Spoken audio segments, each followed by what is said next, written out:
Il est 15 h, nous sommes au centre-ville de Martignas-sur-Jalles, vous le voyez, personne. Alors comment ça se passe dans une commune évacuée? C'est ce que nous avons voulu savoir sur C6. Et c'est dans la salle du conseil municipal que le PC de crise a été installé avec, vous le voyez, la mobilisation générale. Et c'est d'ici aussi que sont décidées les patrouilles pour la surveillance. Ce qui se passe ici, là, monsieur le maire, c'est le PC de crise ici. Hein. Exactement, habituellement c'est la salle du conseil municipal ou Oui, des mariages. L'ambiance a bien changé. C'est ça, donc depuis le lancement de l'évacuation, c'est devenu la cellule de crise 24 h sur 24. 24 h sur 24, Exactement. Ici il y a toujours quelqu'un. Toujours élu, agent de la ville qui se relaie pour tenir le standard, pour organiser les actions qui sont sous notre responsabilité, gérer aussi les relations avec les opérations de secours et de sécurité qui se mettent en œuvre sur la commune. Toutes les actions sont bien coordonnées avec des actions supplémentaires qu'on s'est données aussi pour accompagner les familles évacuées, notamment pour le nourrissage des animaux et la récupération de matériel médical. Alors vous êtes élu ici? Oui. Et vous vous transformez tout d'un coup en... En bénévole SPA pour aller nourrir les animaux qui sont restés sur la commune. Et vous allez partir là? Ah oui, on a notre liste, voilà. Vous avez on a la liste est prête? Toutes les maisons qu'on doit aller visiter, les jardins, on a tous les renseignements passés par-dessus le portail. Vous avez un sacré boulot là quand même. Oui, on a un sacré boulot, oui. Bon, on a l'après-midi pour le faire. Mais l'essentiel, c'est que tout le monde ait mangé ce soir.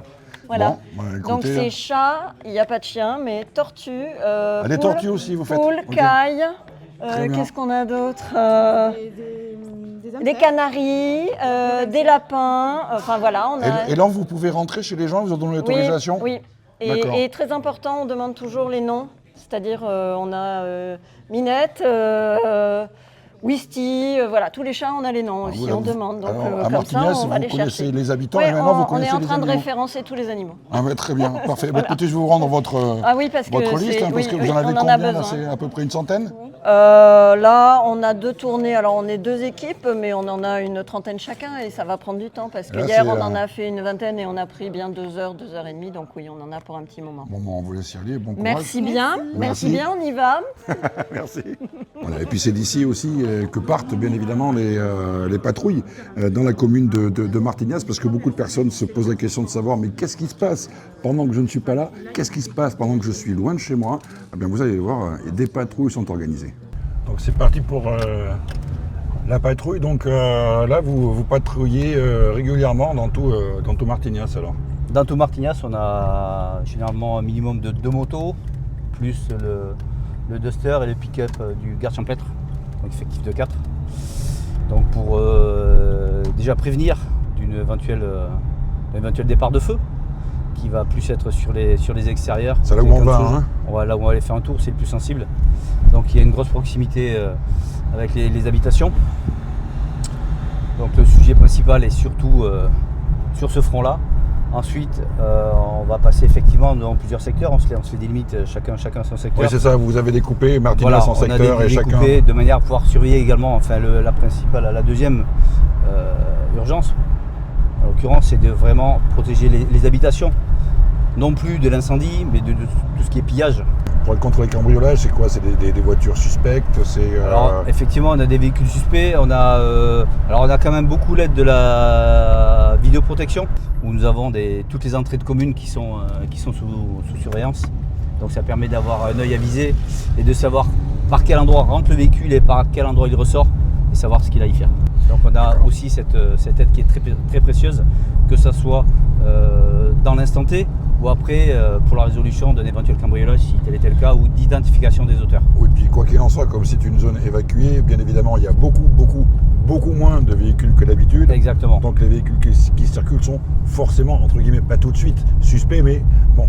au moins contrôlés, au moins identifiés avec l'aide de la gendarmerie. Là on a également deux groupes, il y a plusieurs escadrons, forcément sur la Gironde. Donc hop, attendez, on va faire ça. Donc effectivement on a ce célèbre pare-feu. Donc ça c'est un pare-feu. Hein. Donc là on a un pare-feu, donc c'est le chemin Saint-Jacques. Sur le fond là-bas, c'est là où nous avons le front, d'accord. La route du Temple est un tout petit peu plus loin. C'est par là qu'arriverait le feu. Ouais, s'il arrive, c'est par là. Et le gros pare-feu qui a été créé côté zone militaire, effectivement, c'est sur toute la longueur. En fait, tout ce qui longe le côté Oui, ouest. parce que vous avez mis en place, créé un pare-feu d'urgence entre Ouais, on ira le voir Saint-Jean-d'Illac et... Donc là, c'est le quartier de Martignas susceptible d'être le premier touché Voilà, si lotissement Les Pins. jamais le C'est lotissement un peu Les Pins. lotissement Les Pins. Effectivement, ce lotissement, voilà. Tout le bord là, c'est que de la pinette, que du bois, que du chêne, et puis on arrive jusqu'au camp de souche. Après, Alors, ce qui est très impressionnant, c'est que vraiment, toutes les maisons sont fermées. Il n'y a pas âme qui vive. voilà, C'est un univers très particulier. C'est particulier, on a comparé ça un petit peu au Covid, mais en fait c'est pas comparable parce qu'au Covid il y avait quand même de la vie, il y avait du bruit, il y avait du monde. Là, il y a rien. La maison est ouverte, là il n'y a plus rien, il n'y a plus personne. C'est vraiment un calme qui peut être pesant pour certains. Oui, c'est très étrange hein, comme univers. Voilà. Donc là l'intérêt c'est bon, on regarde la maison, on a toujours les yeux un petit peu en l'air, hein, bien évidemment, ça se voit vite et déclencher immédiatement les secours. Les portails, vous voyez, comme beaucoup sont laissés ouverts, malgré qu'il y ait des alarmes, pour donner justement accès aux pompiers, aux piscines, aux maisons. Ah oui, c'est ça, que le lotissement est prêt potentiellement à pouvoir... Ah oui, on voit là. Tout à fait. On voit le également. Voilà, le garage, la porte du garage ouverte, Voilà. de façon à pouvoir, si besoin, faire rentrer les pompiers. La deuxième patrouille moto, hein, comme on vous dit tout à l'heure. Les patrouilles moto, patrouilles voiture. Donc aussi bien pour les incendies que pour les cambriolages. On va rentrer dans un petit chemin, vous allez voir la proximité des maisons. La proximité des maisons avec l'épinette, avec tout le feu. Mais là voilà, la proximité elle est là. Quoi. Ah oui, donc là si le feu arrive ici, c'est la catastrophe. C'est problématique. Et donc là, régulièrement, on peut dire qu'il y a forcément une personne de la police municipale En permanence. qui est en patrouille dans la commune. Hein. Exactement, on a en plus un garde champêtre qui est équipé d'un pick-up, qui a cette spécialité également, de tout ce qui est environnement, bois, Du nettoyage également. Et, c'était dans l'air du temps. Et c'est angoissant pour vous aussi quand on sait la responsabilité qu'on a de surveiller une zone comme celle-là, dans une situation comme celle-là. Il y a un petit peu de pression, non, quand même? Non, angoissant, non, justement, on se sent, c'est à ce moment-là où on se dit que le métier qu'on a choisi est utile. Là, tu vois, juste après le virage, là, on va arriver sur une zone qui était entièrement nettoyée, déboisée, pour justement anticiper le retour du feu. Cette parcelle était à l'image des parcelles qu'on a vues précédemment. Et il a fallu nettoyer. D'accord. Là, l'idée, c'est que le feu ne puisse pas franchir la barrière. Et là, on est en bordure du camp de Souge. Hein, là, on est en bordure du camp de Souge. Ok, donc tout ça, ça a été fait... Ça a été fait en l'espace de 2 jours. Alors, cette partie-là, qui est quand même, on va dire, relativement petite, contrairement à ce qu'on va voir un peu plus loin là-bas. Donc le travail était très important, très, très éprouvant. Donc là, ça veut dire que Martignas est prêt, si jamais... Oui, on l'a constaté hier soir, hein, où effectivement le feu est entré aux portes de Martignas, où il a été rapidement circonscrit par les services de l'État, les pompiers et puis le travail de tous les militaires. Voilà, on a une belle parcelle aussi là, qui a été entièrement nettoyée. Et là, on va partir sur la route du Temple, donc qui coupe effectivement on est sur D107.2, route du Temple qui coupe le terrain militaire, d'où le feu allait potentiellement arriver. Et donc tous les moyens ont été mis, enfin une grosse partie des moyens ont été mis par là. Et on a vu l'efficacité hier où ça a été impeccable. Ça, c'est un véhicule militaire qui également ayant une proximité effectivement du feu. Ils ont des patrouilles indépendantes, ils sont indépendants.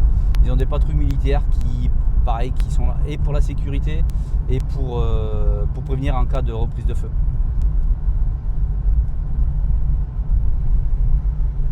Alors là, il faut se rendre compte quand même que c'est une route assez fréquentée en été, surtout par les connaisseurs hein, qui vont à la plage. En général, il y a toujours du monde ici, à cette période de l'année forcément.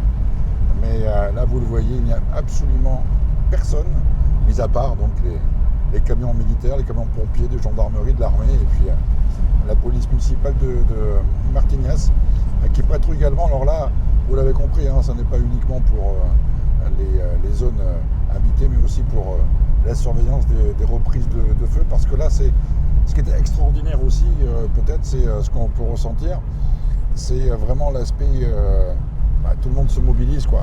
C'est la solidarité de tout le monde, de tous. Je pense qu'on remerciera pas assez nos amis agriculteurs et tout ce qui va avec. Tiens, on a peut-être une reprise de feu là-bas, c'est quoi qui brille? Attends. Une reprise de feu. Non, on voit un truc briller là-bas, c'est quoi? Non, ça va. Enfin, le panache de fumée, quand même, je sais pas si on le voit, mais quand même assez important. Et ça, c'est rien, vous dites? Ah, c'est rien. Ah non, on n'y voyait pas à 20 mètres. Hein. On n'y voyait pas à 20 mètres du début de la rue à la fin. Et là, vous voyez, on a plein de sociétés donc, civiles qui ramènent des tonnes d'eau de manière à ce que les pompiers n'aient pas besoin de faire des kilomètres et des kilomètres pour se recharger. Donc nous avons des bonhommes qui sont là pour amener leurs tonnes à eau, amener leurs camions et vraiment c'est grâce à eux si... Ils font un travail important parce que c'est eux effectivement qui permettent de remplir les citernes sans que les camions des pompiers quittent le site. Le feu était là-bas, il est arrivé par là-bas, il a été maîtrisé. Les bulles, là vous voyez, vous avez encore des bulles qui nettoient, qui ratissent, qui mettent au propre de manière à créer encore une zone de travail qui sera oui, parce qui puisse être un peu plus safe pour les pompiers qu'on croise aussi là. Oui, parce que la difficulté de ces pare-feux, c'est que bien évidemment, il n'y ait plus d'herbe, mais qu'il n'y ait plus aucune végétation, hein, parce qu'on le voit là, il y a encore un petit peu de végétation et la nécessité pour les bulles, c'est de retirer vraiment la végétation de façon à ce qu'on le voit là, il n'y ait vraiment plus que du sable.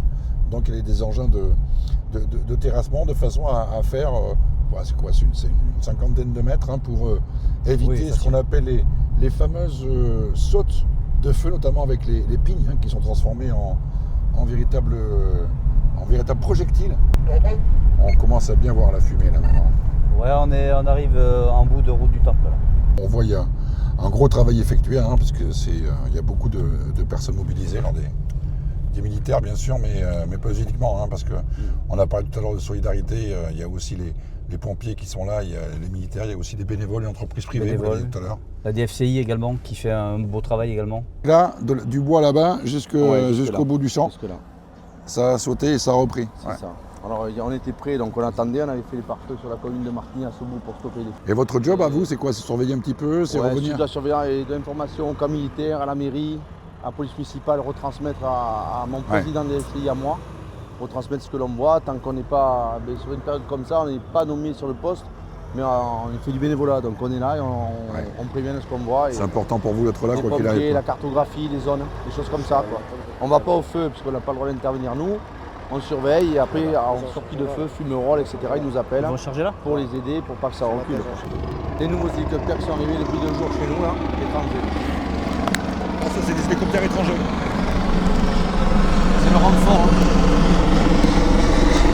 Là, c'est l'Europe, bien sûr.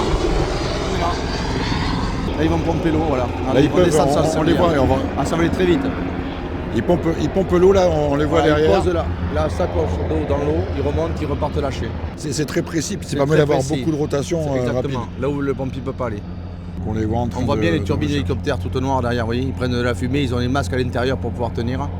Donc voilà, donc il est prêt, il vient de récupérer l'eau et il repart. C'est très rapide, hein. Très réactif.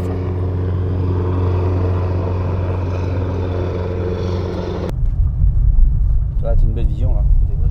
Là, on voit bien. Hein. Ici, ça brûlait encore hier soir. Hein. C'est considéré comme traité, mais vous le voyez là, il faut agir vite avec des pompes à eau. Bonjour. Des pompes à eau là, ce sont des particuliers. Hein. Vous le voyez, c'est ni la DFCI. Voilà. Et donc, il faut traiter le plus rapidement possible. Retour et fin de patrouille. Donc, des patrouilles comme ça, il y en a plusieurs en fait dans la journée. Il y a toujours, on l'a dit tout à l'heure, un policier municipal qui patrouille dans Martignas, et on va terminer là-dessus, on va le voir une fois que la police municipale se repose un peu la nuit. Voilà, ce sont les gendarmes qui prennent la relève pour surveiller Martignas vidé de ses habitants.